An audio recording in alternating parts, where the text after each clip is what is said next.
इस बार 3 सबसे अच्छा योग है। प्रातः काल में 8:24 से प्रारंभ हो रहा है, 9:48 तक चलेगा। पर मतलब रात्रि में पूजा। महाशिवरात्रि के दिन ही शिव तांडव किए थे। महाशिवरात्रि के दिन ही शिव विष को पिए थे और महाशिवरात्रि के दिन ही भगवान शिव और माता पार्वती का मिलन भी हुआ था। लेकिन ज्यादातर लोग जो होते हैं सुबह सुबह जल ढारने जाते हैं, सुबह सुबह बिना खाए पूजा करने जाते हैं।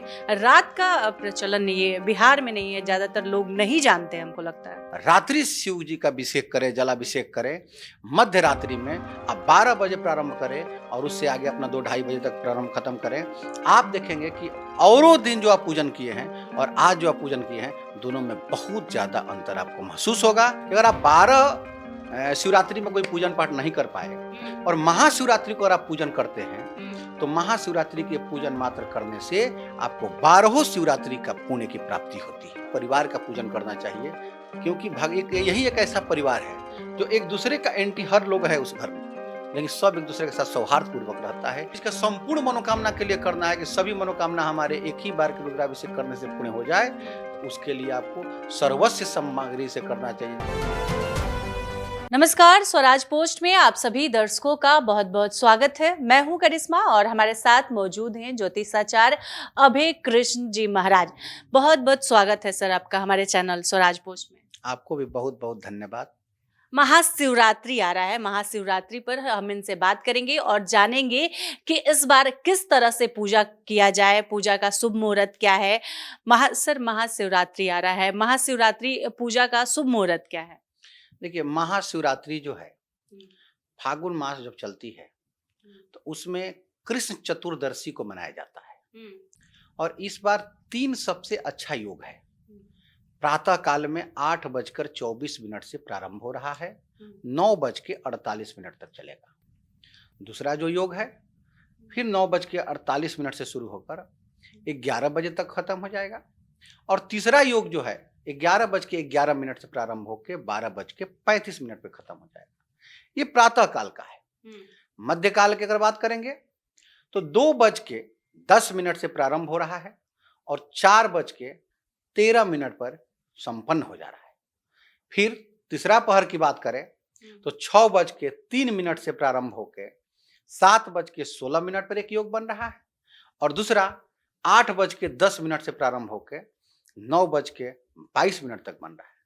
और रात्रि प्रहर की बात करें तो 12:01 से लेके 2:44 तक ये चौथा पहर का बन रहा है। ये सबसे बढ़िया, सबसे सुंदर इस साल का यही 4 पहर होता है जी। 4 पहर मतलब रात्रि में पूजा करना।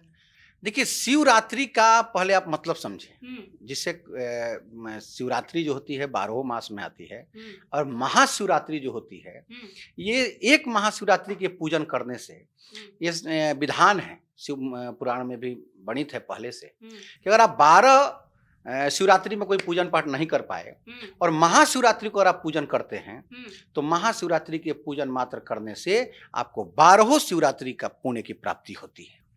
शिव और रात्रि, शिव की पूजा रात्रि में जब हो उसी महाशिवरात्रि कहते हैं, क्योंकि रात्रि के पूजा में शिव सबसे ज्यादा प्रसन्नचित होते हैं, क्योंकि महाशिवरात्रि के दिन ही शिव तांडव किए थे। महाशिवरात्रि के दिन ही शिव विष को पिए थे और महाशिवरात्रि के दिन ही भगवान शिव और माता पार्वती का मिलन भी हुआ था। लेकिन ज्यादातर लोग जो होते हैं सुबह सुबह जल ढारने जाते हैं, सुबह सुबह बिना खाए पूजा करने जाते हैं। रात का प्रचलन नहीं है, बिहार में नहीं है, ज्यादातर लोग नहीं जानते हैं, हमको लगता है।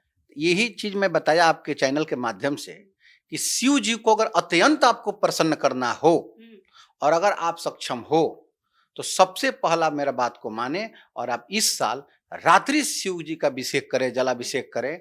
मध्य रात्रि में आप 12 बजे प्रारंभ करें और उससे आगे अपना 2-2:30 तक प्रारंभ खत्म करें। आप देखेंगे कि औरों दिन जो आप पूजन किए हैं और आज जो आप पूजन किए हैं, दोनों में बहुत ज्यादा अंतर आपको महसूस होगा और रात्रि के पूजन करने से कई गुना आपको फल की प्राप्ति होगी। शिव जी को कहा जाता है भांग धतूरा ये सब चढ़ाने से प्रसन्न होते हैं।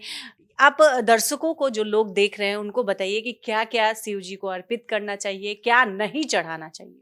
देखिए, शिव जी का नाम ही है भोलेनाथ, जो आपके गलती को भी क्षमा करने की क्षमता रखता हो और जो सही को भी सही बनाता, गलत को भी सही बना दे, उसे ही भोलेनाथ कहते हैं। तो भोलेनाथ को अगर आप अज्ञान वश में कोई ऐसा भी वस्तु चढ़ा दिए जो उन्हें स्वीकार नहीं है, उसके बाद भी वो आप पर प्रसन्नचित ही होते हैं। तो भोलेनाथ के लिए कोई रिस्ट्रिक्शन नहीं है कि आप कोई गलत चीज़ चढ़ा दिए, कोई ऐसे धातु चढ़ा दिए जो उनको नहीं पसंद है, ऐसा नहीं है। उनके लिए सर्वगणित है, वो हर चीज़ को स्वीकार करते हैं, लेकिन उनमें प्रकार है। अगर आपको पुत्र की इच्छा है कि मुझे पुत्र चाहिए, आपको मान लिया पुत्र की इच्छा से आप इस साल पूजन करना चाह रहे हैं, तो उसमें कोशिश करें कि आप दूध से अभिषेक अवश्य करें। दूध से अभिषेक करने से पुत्र की प्राप्ति अवश्य होती है। दूसरी बात, अगर आपको धन ऐश्वर्य की इच्छा लेकर आप अगर इस साल पूजन करना चाहते हैं, तो धन ऐश्वर्य की इच्छा के लिए आपको गन्ना का रस, अगर गन्ना का रस उपलब्ध नहीं हो तो गुड़ का शरबत बना ले, उससे करें। और शहद का प्रयोग अवश्य करें, क्योंकि शहद से सुख की प्राप्ति होती है। घी से भी करने से धन और सुख की प्राप्ति होती है। अगर आपको रोग से मुक्ति के लिए अगर आप पूजन करते हैं, तो रोग से मुक्ति के लिए आपको रुद्राभिषेक के दौरान महामृत्युंजय मंत्र का स्मरण मानसिक रूप से करते रहना चाहिए। पीपल का पत्ता, भांग, धतूरा अवश्य चढ़ाना चाहिए और उसके साथ में मिले तो समी का एक माला बनाकर पत्ता का शिव जी को अंतिम में अर्पित करें। रोग से आपको मुक्ति मिल जाएगा। अगर आपको कोर्ट कचहरी से मुक्ति चाहिए, उसके लिए अगर आप करना चाहते हैं, शत्रु से नाश के लिए करना चाह रहे हैं, शत्रु आपको बहुत ज्यादा परेशान किया है, तो सरसों के तेल से करें या सफेद तिल से करें। इससे करने से आपको शत्रु का भी विनाश हो जाएगा और आपको कोर्ट कचहरी में भी मदद मिलेगा। अगर और भी आपको कोई चीज का संपूर्ण मनोकामना के लिए करना है कि सभी मनोकामना हमारे एक ही बार के रुद्राभिषेक करने से पूर्ण हो जाए, तो उसके लिए आपको सर्वस्व सामग्री से करना चाहिए, जैसे कि घी हो गया, शहद हो गया, जूस हो गया, दूध हो गया, नारंगी का जूस हो गया, आपके अनार का जूस हो गया, नारियल पानी हो गई।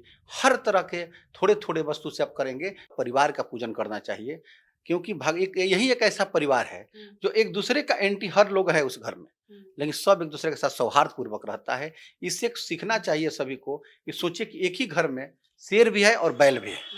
शेर बैल के साथ में सर्प भी है, वहां पे हंस भी है और चूहा भी है, तो वहाँ सब कुछ एक दूसरे का विकल्पित है, माने उल्टा दशा में है। उसके बाद भी सब प्रेम से एक साथ रहता है। तो ये बहुत बड़ी विषय है, इसलिए श्रोतागण को पहचानना और जानना चाहिए कि इससे एक अलग मैसेज जाता है कि हम एक घर में, एक परिवार में भी अगर मानसिक विवाद रहते हुए भी अगर हम बढ़िया से रहें, तो हम अपना विवाद को खंडित कर सकते हैं, दूर कर सकते हैं और प्रेम के पूर्वक घर में सुखी पूर्वक रह सकते हैं। उसके बाद आपको और भी एक बात बताएं कि शिव जी का पूजन करने के समय पत्नी, जो भी अगर आपकी पति साथ में जा रहे हैं या पत्नी जा रहे हैं, तो खास करके माता का पूजा का श्रृंगार अवश्य चढ़ाएं। संपूर्ण श्रृंगार, आप महिला है, आपको भी पता है, संपूर्ण श्रृंगार चढ़ाएं। और पुरुष यानी शिव जी का भी संपूर्ण श्रृंगार जरूर चढ़ाना चाहिए। धतूरा उनका प्रिय है, भांग के साथ में बेल पत्र जरूर चढ़ाएं, क्योंकि बेल पत्र भी उनका बहुत प्रिय होता है। चढ़ाएं, कुछ भोग बनाएं, घरेलू भोग भी बना के चढ़ाएं, जो भी उनको आपको पसंद हो, भगवान शिव को उस दिन अर्पित करें।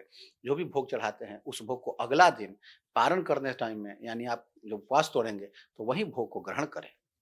उनको जो जल चढ़ाते हैं, जो जल नीचे गिरता है, उस जल को लेकर जल को पान करें। कहा गया है कि उस दिन का जल पान करने से आप संपूर्ण रोग से मुक्त हो जाइएगा। तो हमारे साथ थे सुप्रसिद्ध ज्योतिषाचार्य अभय कृष्ण जी महाराज। इनसे हम जानने की कोशिश की कि महाशिवरात्रि में क्या करना चाहिए, किस मुहूर्त में पूजा करना चाहिए, 300 साल बाद जो ये योग बन रहा है इसमें क्या खास है, सब कुछ गुरुजी से हमने जानने की कोशिश की और आगे भी इनसे बातचीत करते रहेंगे। और भी अधिक अपडेट के लिए आप हमारे चैनल स्वराज पोस्ट को देखते रहिए। धन्यवाद।